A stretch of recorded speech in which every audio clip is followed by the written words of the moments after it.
Assalamualaikum warahmatullahi wabarakatuh. Jumpa lagi dengan saya Ade Fadil Farul di channel mau kuliah mau kuliah enggak ya. Jadi pada kesempatan kali ini saya akan menjelaskan mengenai bagaimana kita mencari judul atau menetapkan judul. Jadi ada kesalahan mendasar bagi kita mahasiswa ketika kita ingin membuat skripsi.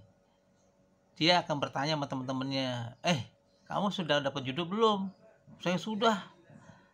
Oh, kok saya belum ya?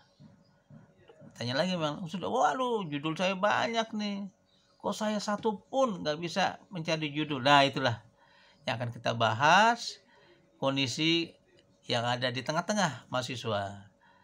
Jadi kalau kita ingin mencari judul, jangan dicari judulnya, kan?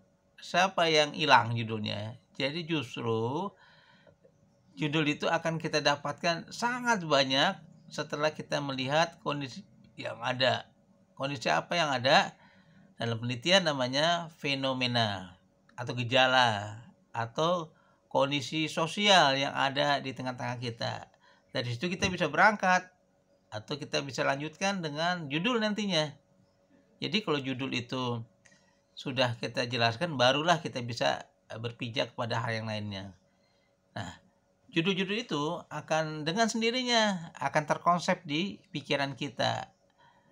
Nah, oleh karena itu kita harus berangkat dari fenomena yang ada, gejala yang ada, kondisi yang ada. Saya kasih contoh demikian.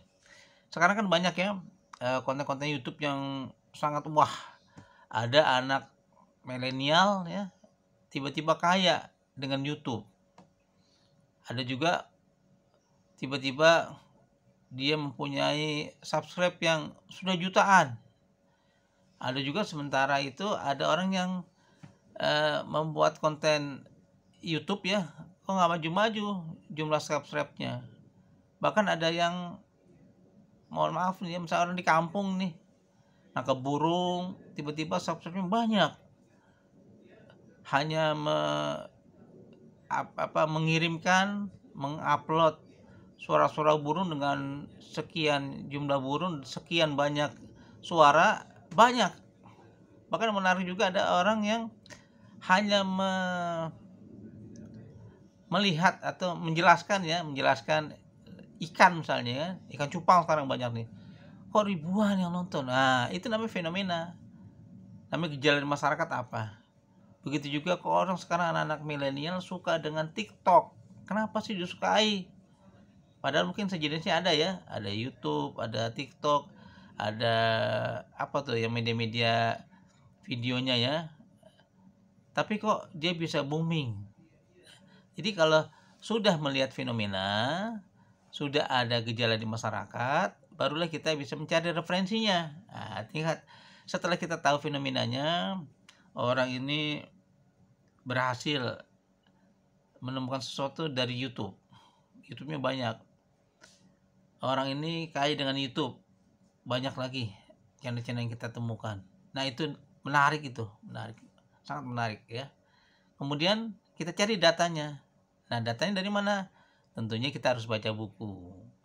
Bagaimana kita ingin menulis skripsi yang 60 halaman, 70, 80, mungkin ada juga ketentuan kampus lain minimal 100 halaman.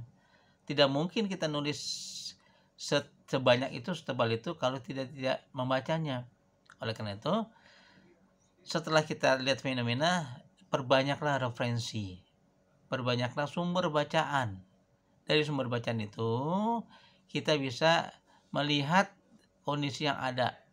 Jadi tidak ada tuh tiba-tiba judul ini, kemudian kita cari referensi, kok nggak ada ya judul ini, ya susah. Jadi kita balik logika kita lihat fenomena masyarakat, baik yang di media sosial atau di masyarakat yang kita temukan, kemudian kita cari dan kita telaah dengan sumber-sumber, namanya referensi. Nah, setelah itu kita carilah, karena wajib kan kalau kita mau bikin skripsi itu minimal 10 referensi, baik yang jurnal internasional atau luar negeri atau yang terakreditasi.